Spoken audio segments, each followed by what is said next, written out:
like negativity just spirals, like bad vibes and mental images can drag you down. Yeah.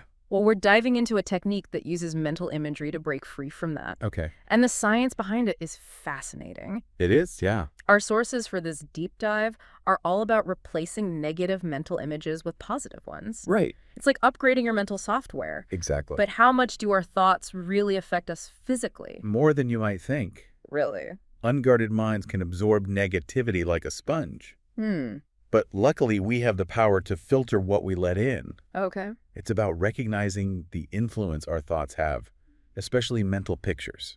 So it's not just about feeling bad. Wow. These negative images can actually make us vulnerable. Precisely. In what way? Well, they can frighten us, Okay. make us susceptible to suggestions, Uh-huh. and even manifest as physical symptoms. It's like our bodies are responding to those cues. That's unsettling. Yeah. So how do we combat this negativity sponge effect? Good question. I know the source offers a powerful tool, Yeah. replacing negative images with constructive ones. Exactly. Can you expand on that a little? So imagine you're a teacher constantly picturing a student misbehaving. Okay. The source suggests replacing that image with one of the student behaving perfectly. Okay. It might sound simplistic, Oh, yeah. but there's a scientific basis for it. Wait. Yeah. So just changing the picture in my mind Yeah. can shift my mood Yes. and even my health. That's right. How does that work? Well, when we hold a negative image, we're sending ourselves a negative message, Right. priming our bodies to respond accordingly. Interesting. By consciously replacing that image with a positive one, we interrupt that cycle. So we're hitting the reset button Precisely. on those automatic negative responses. Exactly. It's about choosing the messages we send to ourselves. Okay, but is there any science to back this up? Oh, yeah. Or is it just positive thinking? No, there's real science. Think about that rush you feel when you visualize success. No. That's dopamine, a feel-good hormone triggered by positive imagery. Interesting. This isn't wishful thinking. Right It's on. rewiring your brain chemistry. Wow. So we're talking about actual measurable changes in our bodies That's right. just from changing our mental images. Yes. That's incredible. It is. It highlights the power we have over our well-being. Yeah. Our thoughts and emotions trigger physical changes through hormones and chemicals. Okay. When we focus on negative images, we trigger stress hormones like cortisol, but cultivate positive imagery, and we promote the release of feel-good hormones like dopamine and serotonin. So we're literally choosing which chemical cocktails we're serving up to our brains Yes. based on the images we focus on? Yes, and those chemical cocktails influence our mood, energy levels, even our immune system. Okay, so replacing negative images sounds powerful. It is. But what about when you're already stuck in a negativity spiral? Yeah. That feeling when negative thoughts just feed on each other?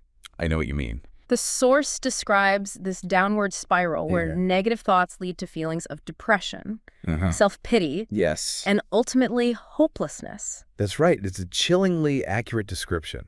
It is, and I'm definitely guilty of the self-pity trap. Oh, yeah. Commiserating can feel good in the moment, Sure. but it gets you nowhere. Exactly. Self-pity is like giving up your agency. Yeah. But the source offers hope, Okay. saying that even in negativity, Yeah. a strong positive suggestion can break through and clear the air. So even when things feel bleak, Yeah. there's a chance to shift gears and start climbing out of that hole. Absolutely. And the more we cultivate positive suggestions, Yeah. the more we strengthen our ability to access that light. Okay. Remember, where attention goes, energy flows. If we focus on negativity, we're giving it power. Okay. But shift your attention to positivity, and you empower yourself to create a brighter reality. So even when we feel overwhelmed, Yeah. we can still choose where we direct our mental energy. Yes, it's a conscious choice. Okay. It takes practice, but the more we do it, the easier it becomes. This is already making me rethink how I handle those negative thought spirals. Good. But I'm curious, what about when negativity comes from outside ourselves? Like when you're surrounded by negative people or bombarded by bad news? Yeah. How do we deal with that? That's where emotional contagion comes in. Emotional contagion. Yeah, we unconsciously pick up on the emotions of those around us. If we're yeah. surrounded by negativity, Yeah. it's easy to get pulled in. So it's like negativity is contagious. In a way, yes. That's a disturbing thought. It is. Makes you realize how important it is to be mindful of the company you keep. Absolutely. And it's not enough to just avoid negativity. Right. We need to actively cultivate positivity. Okay. That's where constructive suggestions come in. So instead of just telling ourselves, don't think about pink elephants. Right. Which just makes you think about them. Exactly. We need to replace that image with something else. Okay. Something positive. Something empowering. Precisely. The source material has a great example. Oh, yeah. It talks about how negative thoughts and suggestions can build up over time. Okay. Creating a kind of emotional pressure cooker. Uh-huh. That can lead to depression.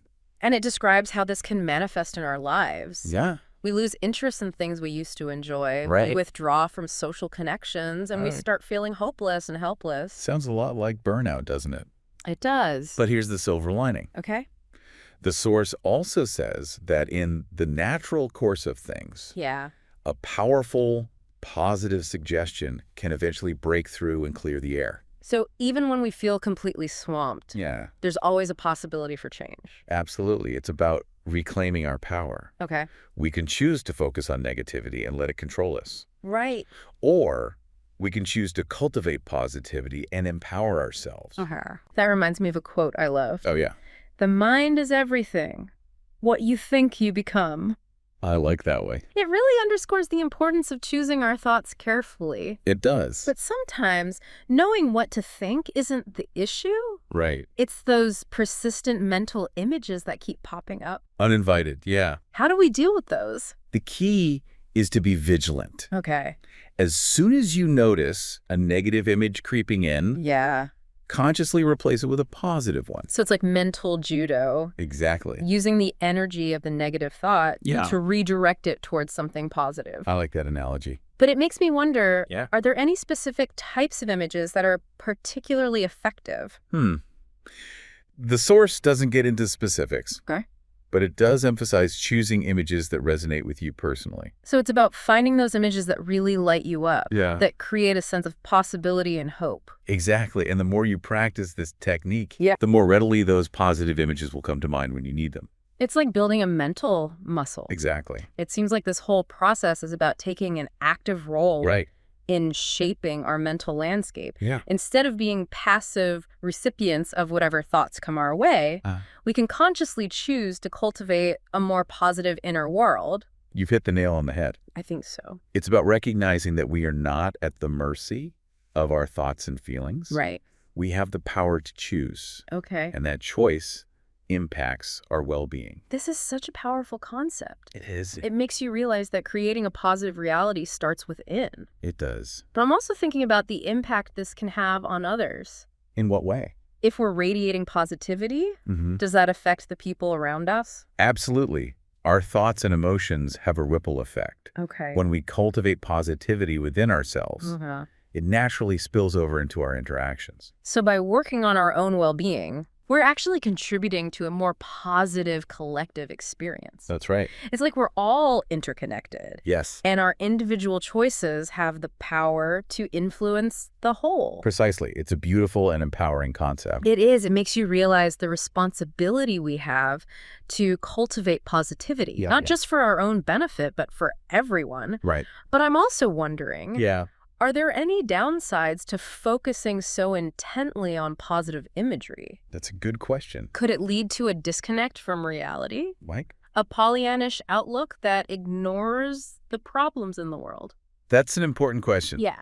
The source doesn't directly address that, Okay. but it does emphasize balance. Okay. It's not about denying negativity or pretending everything is perfect. Right. It's about acknowledging the negative while focusing on the positive. So it's about finding that sweet spot. Yeah. Being aware of the full spectrum of human experience while consciously directing our attention toward the things that uplift us. Exactly. It's about choosing hope over despair, Okay. possibility over limitation, and action over inaction. I see. It's about embracing the power we have to create a more positive reality. For ourselves and for the world around us. Exactly. This has been such an illuminating conversation. It has. It's given me so much to think about, Good. both in terms of my own growth and my role in creating a more positive world. I'm glad to hear that. But before we wrap up, Yeah. I'd love to hear your final thoughts on this technique. Sure. What's the one key takeaway you want our listeners to remember? The most important takeaway is we're not just passive observers of our own minds. Right. We have the power to choose the images we allow to take root.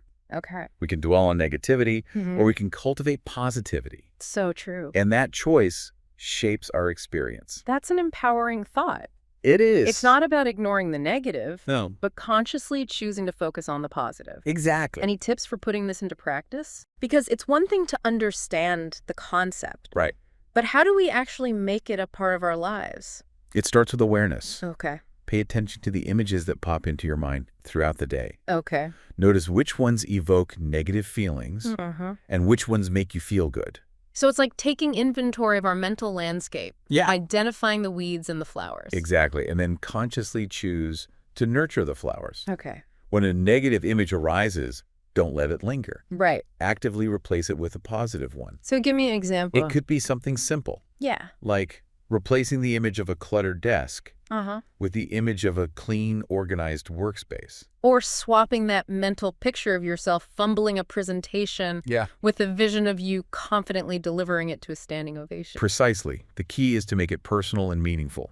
Got it. The more vivid and emotionally resonant the image, the more powerful the effect. This is all starting to feel very actionable. Instead of feeling helpless in the face of negativity, we have a tool to shift our mental state. Exactly. And as we've discussed, that shift can have ripple effects on our health, well-being, even our relationships. That's true. This has been an eye-opening deep dive. It has. I feel like I have a whole new toolkit for dealing with negativity. I'm glad. Both within myself and in the world around me. Remember, it's not about denying negativity. Right.